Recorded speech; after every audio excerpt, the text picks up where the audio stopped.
Okay, I have the bottom plate installed here. You can see that it's on there with the skids and the battery's intact on it.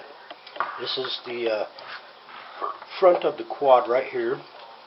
That's where I plug my battery in.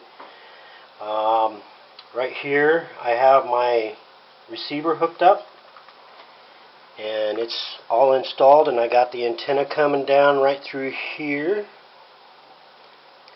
I got it zip tied on here. Here's the antenna wire coming out of the receiver. You want that loose. You don't want it to be stretched or anything. So I got it here. I just wanted to let you know how I have it hooked up. I have channel 1 is the aileron. Channel 2 is the elevator. Channel 3 is the throttle. Channel 4 is the rudder. Channel 5 is the gear.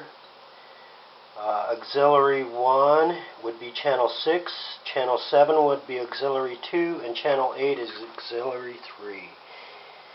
Okay, now with this being the front of the quad right here, on the front part of it, on the all-in-one Pro board, right here is the plug for the GPS receiver. They call it the UBLOX, and I have that plugged in right here, and I got it running underneath the board there where everything else is tucked under, and I have that coming out on the other side, or on the let's see, what side would that be? That would be the right side of the quad, and I have my plug right here for it. This is where I'm going to put the receiver for the GPS right here. This is it. They have it where you can bolt it down to one flat surface, but I'm just going to use some of this double-sided sticky padded tape on it, and I'm just going to pat it down right here. But the only different thing that I'm going to be doing with it is I want to cover it somehow so that way it's not exposed to anything. There's a little thing of earplugs here that I find that I use at work.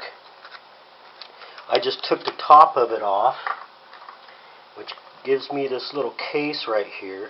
And what I'm going to do is I'm going to put this little case on top of the U-box right there, or the GPS receiver.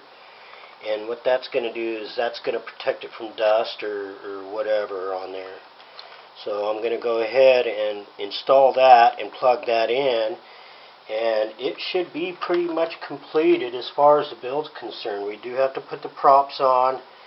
I do got to plug it into the computer and make sure that the sticks are calibrated alright with it, with the board and everything, and get everything set up the way that I need to set it up. And after that, then we'll go ahead and do a test flight on it. So we'll go ahead and get everything ready, get the U-box receiver, the GPS receiver compass on there, and I'll show you what that looks like when it's done with some pictures.